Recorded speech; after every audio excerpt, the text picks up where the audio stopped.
Thank you for joining today's webinar for small processors in the sheep and farmed goat sector. My name is Jodie Rizet O'Brien and I'm one of the eID implementation team at Department of Primary Industries and Regions. Today we're going to hear from Denise Rendell. Denise has worked for PIRSA for over 40 years in the fields of livestock production and animal health, based in various locations from the southeast to the west coast. Since 1998, Denise has been involved with animal identification and traceability, and most recently with the implementation of eID in sheep and farmed goats. Thanks, Denise. Thanks, Jodie. Good evening, everyone. So today what I want to cover is a recap of information we've given you previously. So key implementation dates for you for scanning and recording, key dates for producers with the tagging, what the tags look like and how to spot them, information that you need to record on the NIS database, the Buddy app, we'll show a video about that, and how to access electronic NVDs on your MyMLA account, and compliance moving forward. So for you as a processor, the key dates were January 1 of 2025, when you were required to upload information about any sheep or goats that you processed that had an electronic ID tag.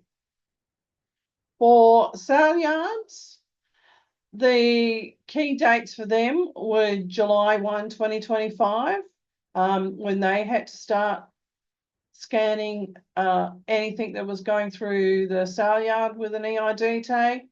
And for producers, the key date was January 1, 2025, when they had to record the movement of any sheep or goats, farmed goats identified with electronic tags when they were doing property to property recording.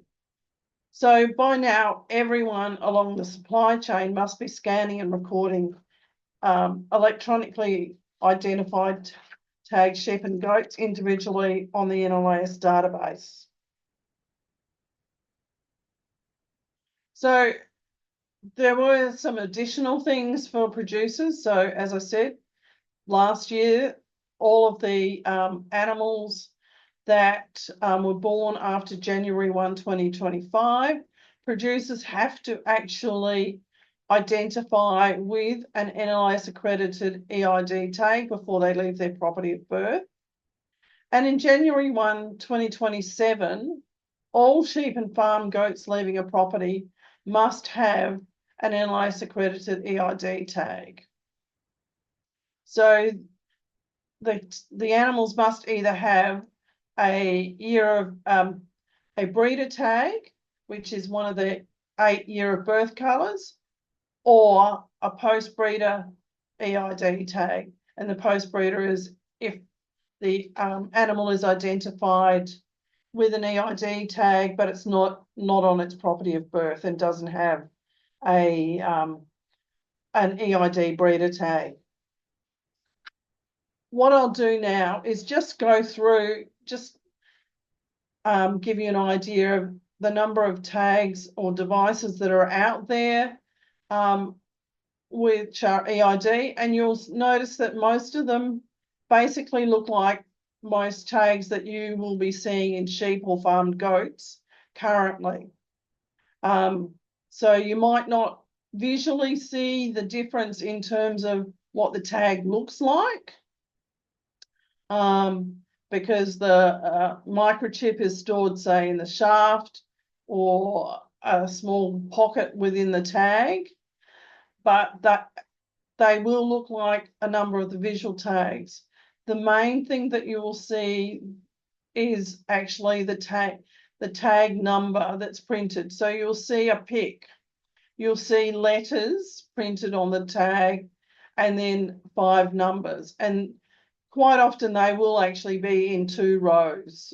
So you'll have the pic, and immediately underneath it will be this coding for the manufacturer, the species, the year that the tag was made, and then the individual number. And so just be aware that, yeah, you're most likely to see this as 2 rows printed straight underneath each other. But this means these are the devices that you do need to scan and transfer. So as a processor, what are you required to do? So you're required to upload the following information to the NIS database. And so this is going to be quite similar to what you would have done previously for cattle. So it's the property ID code or PIC that the sheep or goat has come from, your establishment number or PIC, the date you slaughtered them or processed them, the species, and the movement document serial number for sheep or goats when you get them directly from a farm or feedlot, the electronic NIS number, or if you only have 1 or 2 animals, you could just use the number that's printed on the external surface of the tag, a body number. So you might be putting up 10 sheep, for instance, and it'll go be number 1 to 10. And then you can also upload the copy of the movement document. This is voluntary, but for you, it might be helpful because this way there's a permanent record, and you don't necessarily then have to go and file that piece of paper in a filing cabinet. So it's much more easily accessible later on when you get audited. But this upload must occur within 2 days of slaughter. So the other thing is producers need to provide you with certain things. And what they are legally required to give you is a movement document. So this might be a National Vendor Declaration, or it could be an electronic version of the NVD.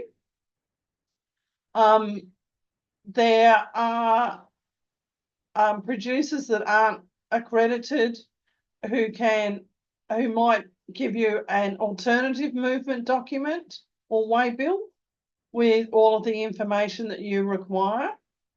Some of those are available on PIRS's website.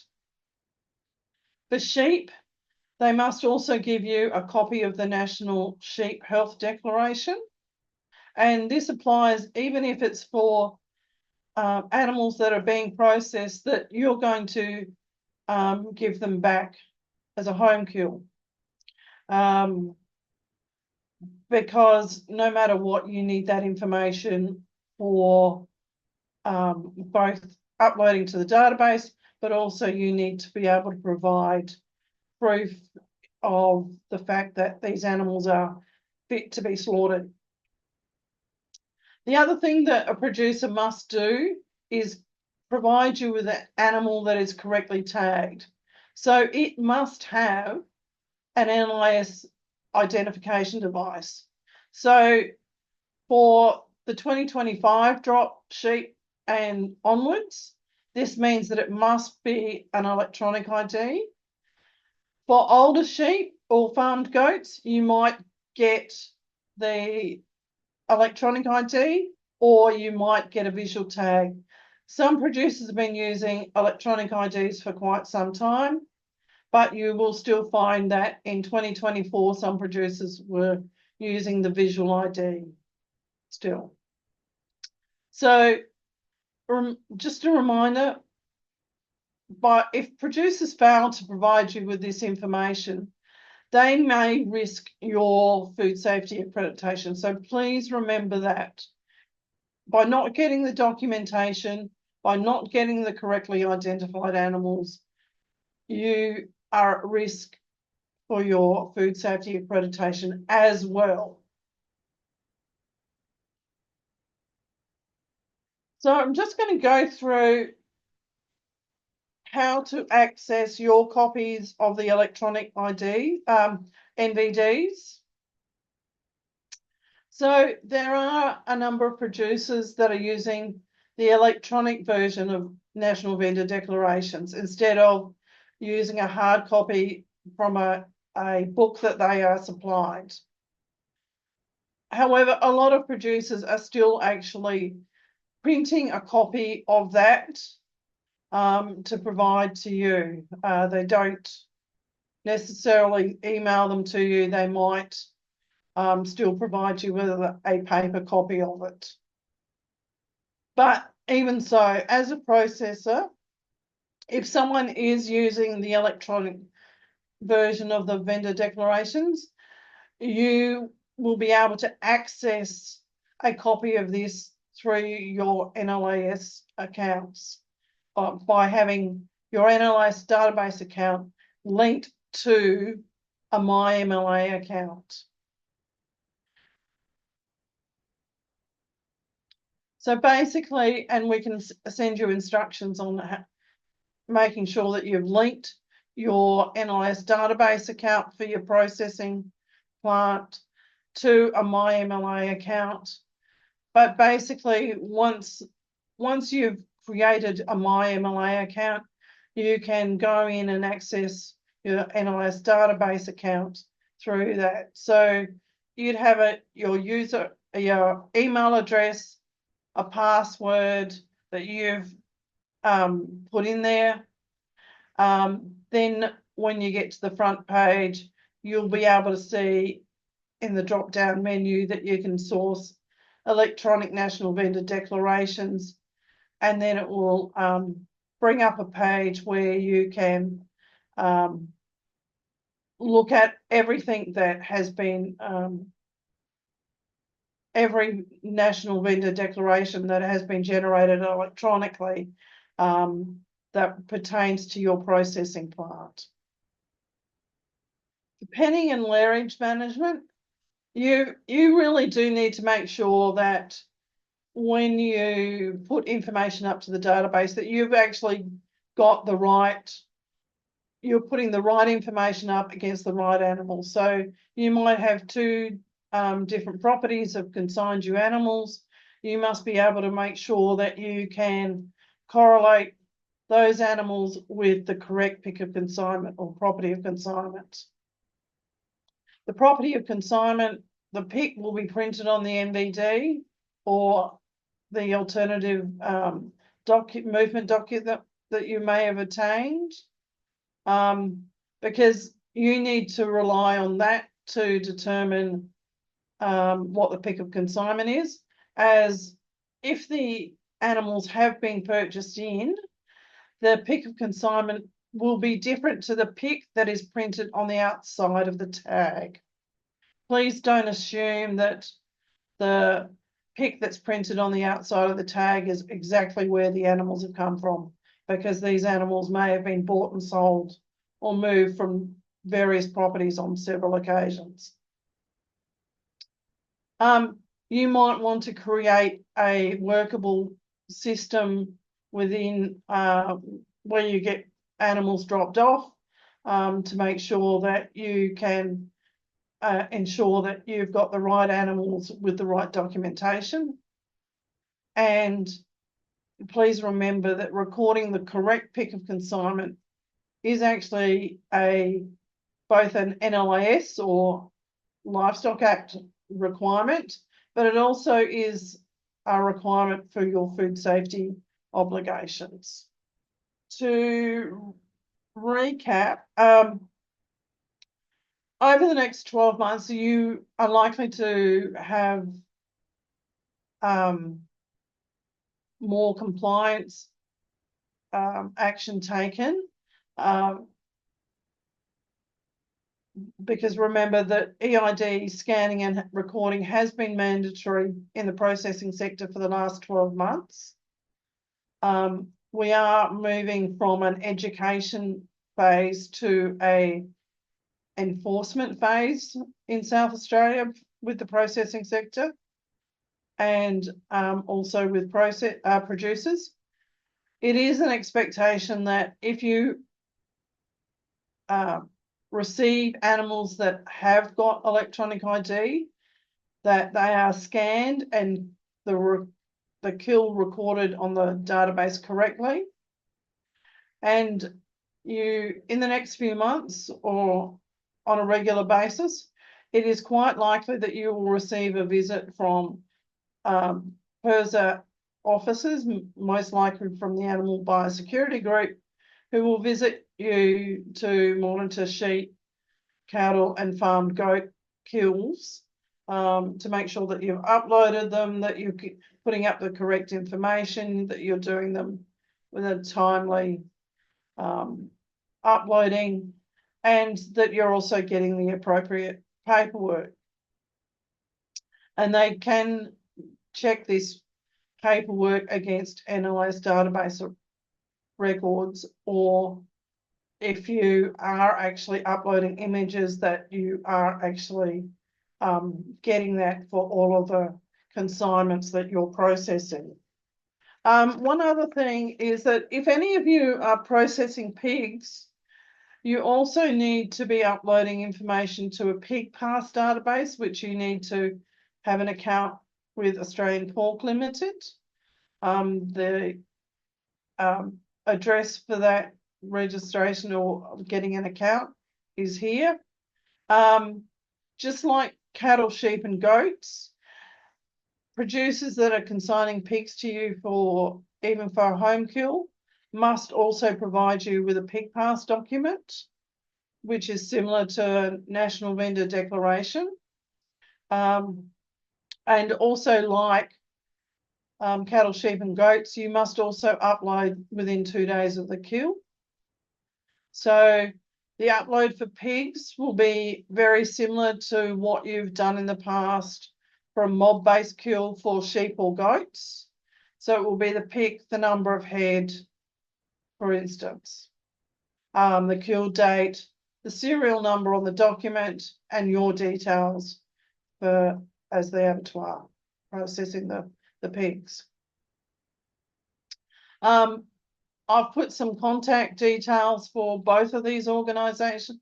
So if you've got queries about NI's database accounts, my MLA accounts, you will go to Integrity Systems Company, or if you've got even issues with some of your uploads, Integrity Systems Company will be able to assist you as well for sheep, cattle and goats.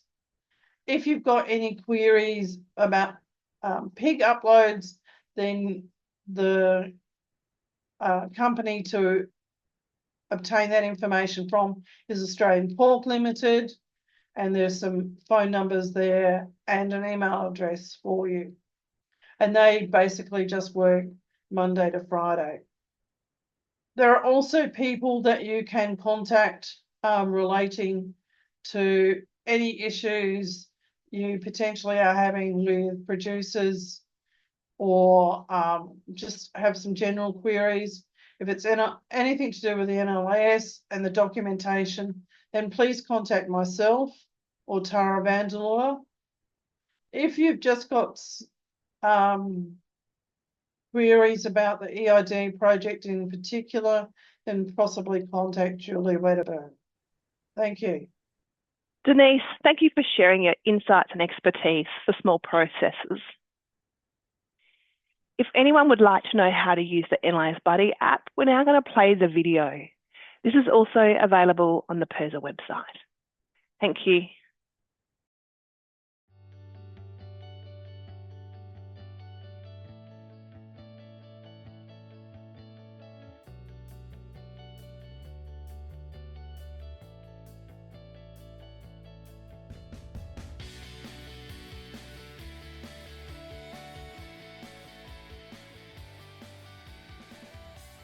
Right. So yes, this is the NLS app, or Buddy app. To find the Buddy app, you can go to the Apple Store or the Google Play Store, or you can simply scan the barcode. I am putting a few fridge magnets around with that. If you just Google search NLS Buddy, it'll come up to links to be able to find it and download it. Billy, before we get started, could you just explain about what equipment is compatible with the NLS Buddy app? Sure. It depends really on what type of phone you're using. If you're using an Android, most of the readers are compatible. If you're using an iPhone, then the amount of devices or readers that you can use is not as extensive.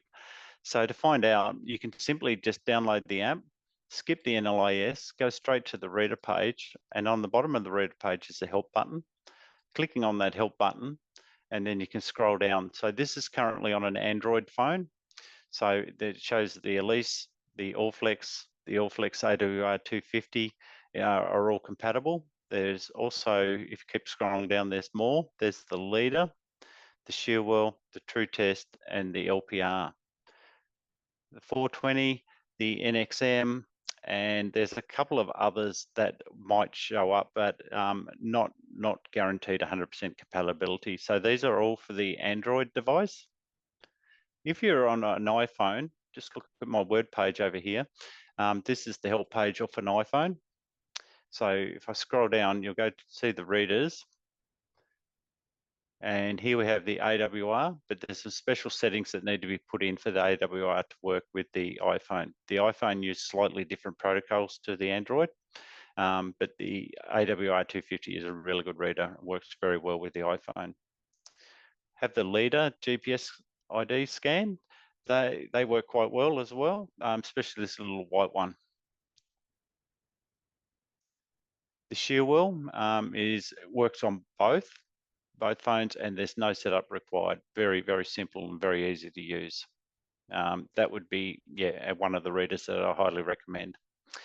There's the True Test, and that's all that's compatible with the iPhone. So just be sure to check what device you're actually using, if it's iPhone or Android, and then just quickly download the app, come into the settings page, look at the help file, and then just check to make sure the reader that you're going to use with your device is compatible. So when you first install NLIS Buddy, you're going to need to have your NLIS ID, your password, and your PIC, and your establishment number. Now, there's no box for establishment number, but as soon as you start typing in your account number, as soon as it says PROC, then it'll show the establishment number. On your first sign in, if an error comes up, it's going to try and check those credentials with the NLIS database. So if there's any error there, chances are you've probably put your password in wrong. So just delete your password, back out, and then re-enter it again. When you're entering in your PIC, it'll have a red box around it. This means that the PIC is not complete or it's inaccurate. So just check that you haven't got a no where you should have a 0, and once you have the PIC in there correctly, that box will go away and allow you to sign in. There's some other controls down the bottom. So the I is for information on NLIS Buddy in general. And there's also the help thing, the help question mark, which is on every single page. So if you're ever stuck or you want more information on what's happening on the page or what you need to do, you can just click into this. So this will tell you all about the different access, the ways you can run multiple accounts in NLIS Buddy, and what that red box means, and you know, for deleting files and everything sort of in here. And is really based on this sign in page. So as soon as you sign in, it saves all this information in there. So you only have to put it in there once.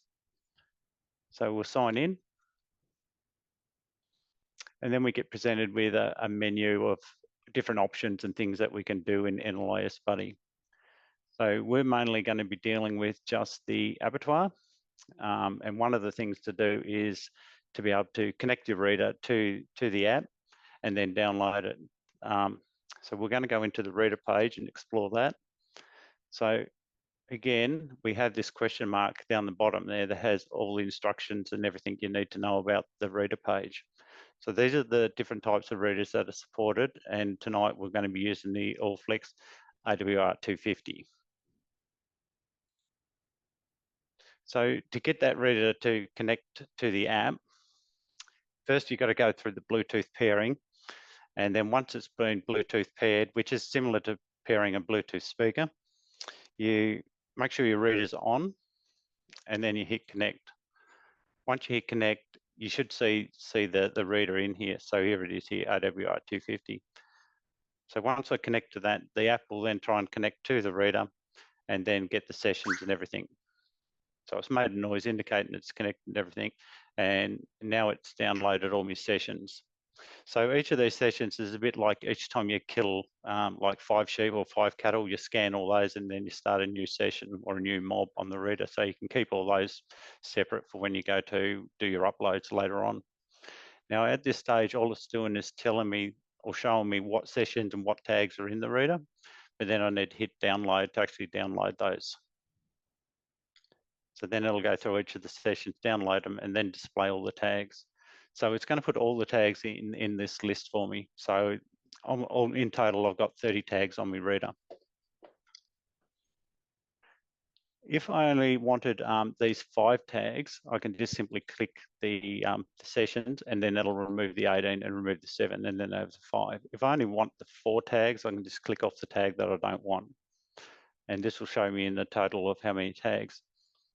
If there's any issue and you need to email out the reader or all the tags that have been downloaded, you can hit this email button and then that'll zip everything up so you can easily email it off if you need to. So I'll disconnect from the reader and we'll look at 3 other pages. So search for picks. So each producer has got their own pick. Each time you search and use a pick in Analyze Buddy, it'll store those picks and it'll keep them all sort of current and active for them. If your list gets really big, then in the Buddy search, you can just look for a pick just by typing part of the name. But this will only show up if the pick has been searched before in LIS. So if I was looking for somebody of Jones, I type it in, I've got 2, but then I can search picks, which then search the Analyze database and pulls back all the Jones that are in there. So then I can search through for the Jones that I want. But in a processor account, you've also got pick type. So I'll get rid of Jones and I'll go to type. And then if I'm just looking for a sale yard, I can just switch it on the sale yard and it'll give me a list of all the sale yard picks that there are. So quite easy to use. So now we'll look at tags on pick. So if I hit the update, that goes to the NLAS and then gets all the tags that are currently registered to my processor pick. And now it's showing me that I've got 23 tags that are registered to my pick. And these are all the tags. And if I scroll through the list, right at the bottom, I've got 2 tags that are yellow. These are not saying there's something wrong with them, but they're saying that it's got statuses. So if I hit the I in the tag, it'll bring up and it'll tell me about all the information it's got about these cattle. And what it's telling me is that they're not for the EU market. So if you're not killing for the EU market, these are completely fine. So these are the tags that are on your current holdings. The next one is transfer summary. What that does is it takes all those tags and then it summarizes them all up into the groups that have been transferred. So I've only got one group. So even though there's 23 tags, it's telling me that they've been on my holdings for 9 days. This is the date that they come through. This is the pick that they come from.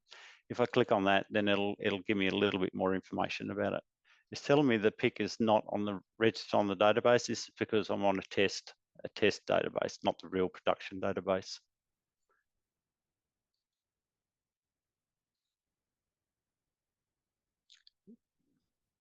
Now we'll go to the kill and chill page. This is the one where once you've processed, you've scanned your tags, and you've got your NVD, you're ready to put in all your information. So we'll go through how we can put in that information as we go. So we'll start with tags. So with a tag, you can simply just type the tag number in. So if it's going to type the RFID in, we can type it in like that. And the same thing, if the number's not valid, we'll have that red box around it, meaning we can't use it. Once we have a valid number in it, we can just hit the plus and then that'll add it to the list down here. Not only that, we can also type in the outside tag. So I've got one here on the screen, so 3G.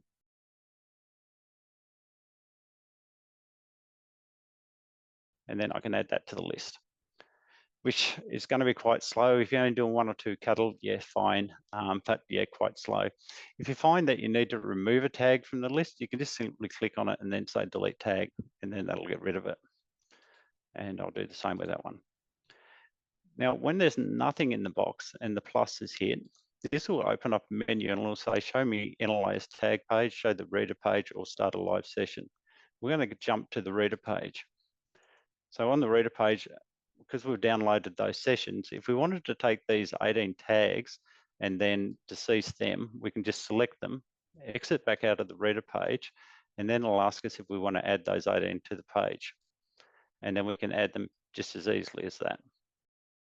So when there's tags in the list, by hitting the plus, we can also do a boost inquiry. We can check the ERP status of it. We can clear the list. So it gives us more options within that plus menu to do with the list.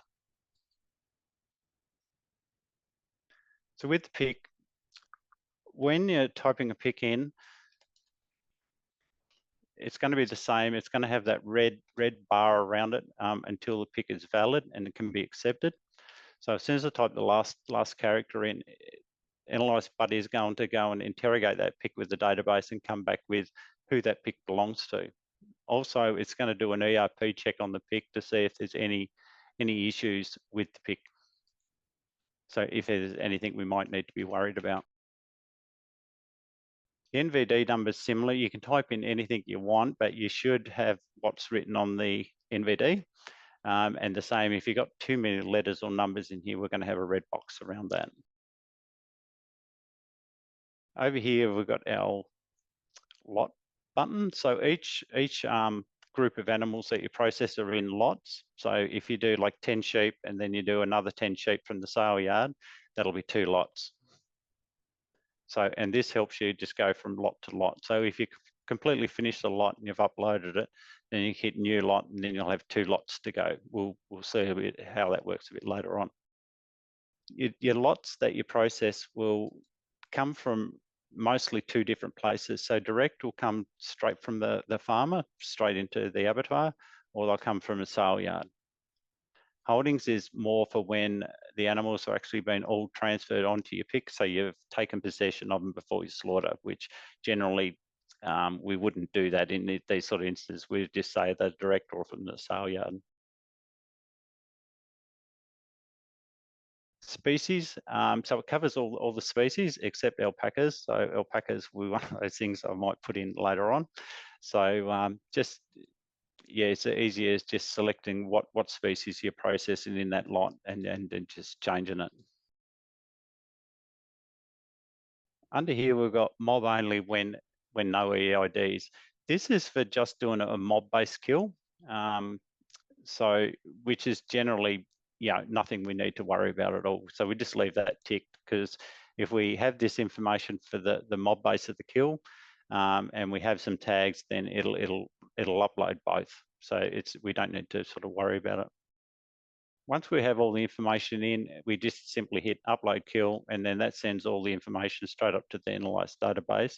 And down the bottom of the page, we'll see this information down here of our upload IDs if everything was okay. So we'll move on to a bit of a test kill agenda. So for lot 1, we're going to kill 19 lambs from this South Australian pick. These are going to be direct from producer, and I've even got the NVD for that as well. So we just start by putting in 19 head, the NVD number,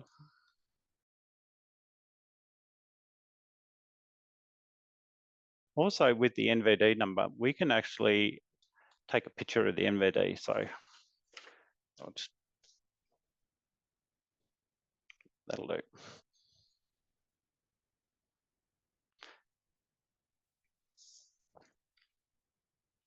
Then we OK that. And then we just exit back. So when we do that, that'll show us we've got a file name for that image attached to the NVD. Now we'll type the pick number in. And again, it's going to come up with who it belongs to. and also the status. Now this status is saying straight away it's an EW1, which means it's an early warning. So there's a potential that something might be wrong with this pick, and be careful. And the only way that you'll know is by scanning the tags and then checking the tags.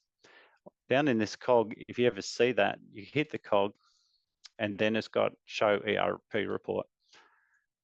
And the ERP report will show you, you know, what's actually wrong with that. So all it's saying is, yeah, probably just check with that producer, just make sure that everything's all okay. So with our tags, because I've got these from the reader, I need to get some tags that are from the test database. So now I'll put all these tags in. I just want to check them before I do the upload. So I'm going to hit the plus and I'm going to do a beast inquiry. So the beast inquiry is just going to give me a little bit more information about those tags. It's going to show me that, you know, these are sheep tags, they're all orange.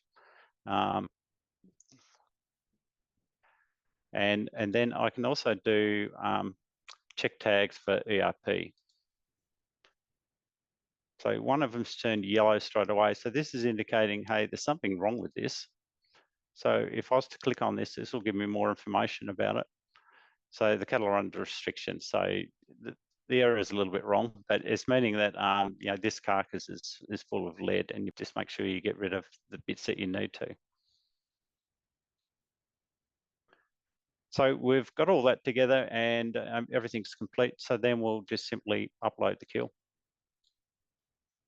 So that'll go through all those checks, make sure everything's all okay, and then it'll come back and ask us, you know, are we sure we want to do it? We can also at this point look at the ERP report. We're just going to upload it.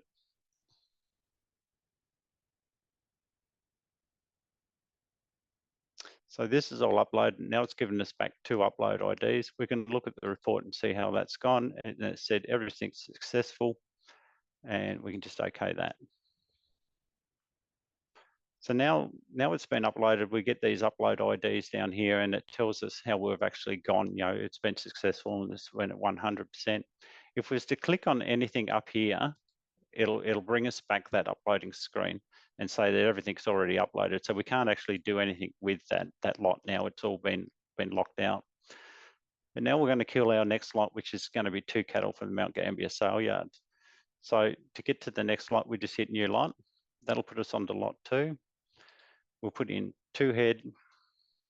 We're going to say that they're from the sale yard. We're going to find the Mount Gambier sale yard pick.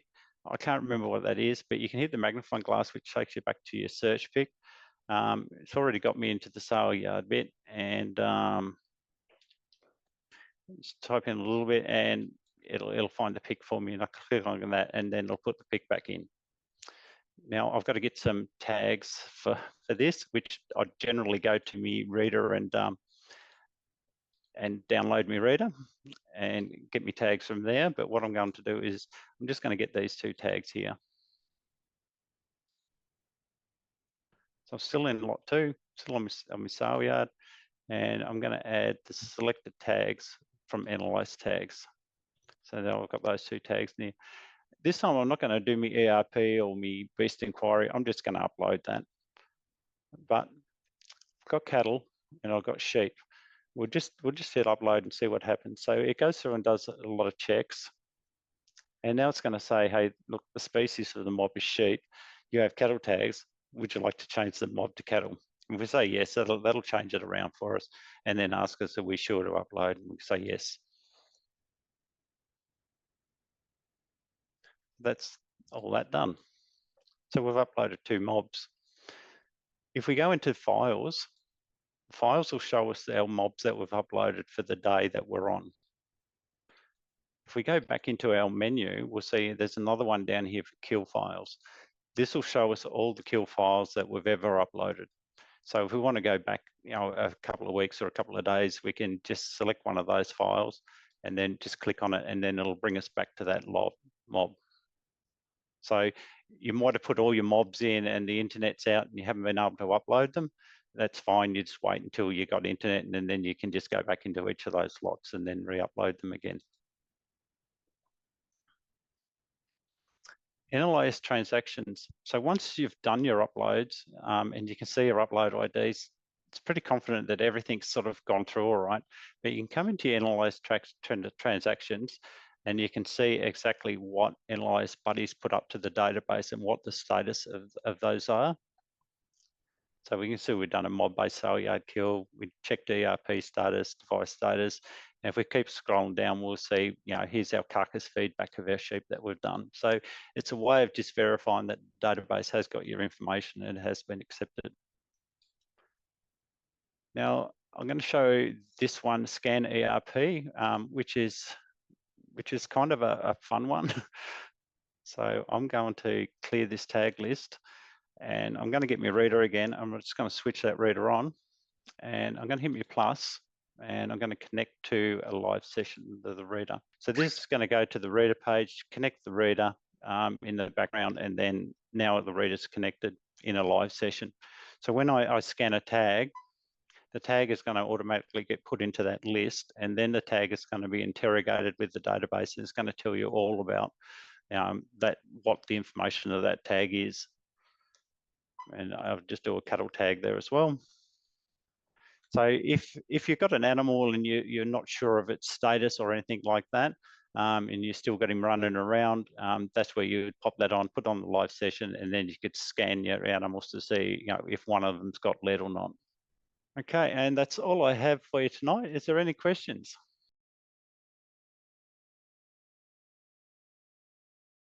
On every page, there is instructions. There's this little help icon. Just click on that.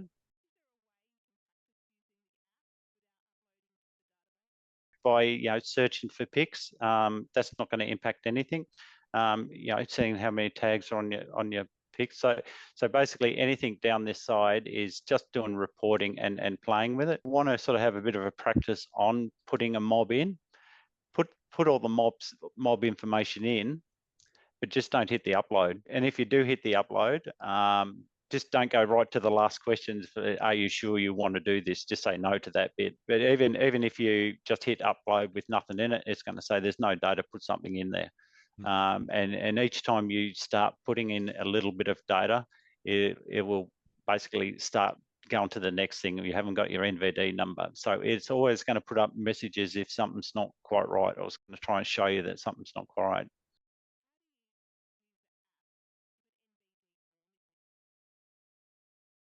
So we've got 10 cattle, and it's no NVD, and we'll just hit the upload, and it's going to say there's no NVD number. Would you like the default number? If you say yes, then it'll put 1 to 7 in there for us, and then we can still upload that. So it doesn't sort of stop us.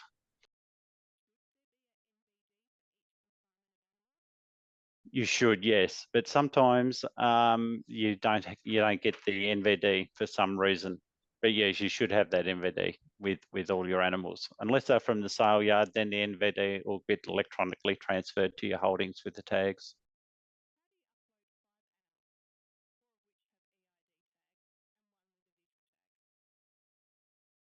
So if we go to our reader page and say we get this 5, but we're missing 1. So then we'll go back. So we'll put our 4 tags in, but our 5th tag, we have to visually read that. So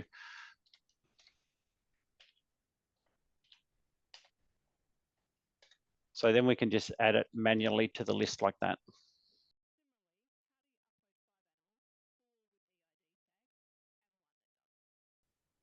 Yep. So it looked like that. And it's even telling me the tagging rate's at 80%. So you can still upload that 5, even though you've only got 4 with tags, because you've got a mixture of both. Yes. Yep. So thank you so much, Billy, for showing us the NLS Buddy app. I really appreciate your time. So You're welcome. Thank you so much. Thank you.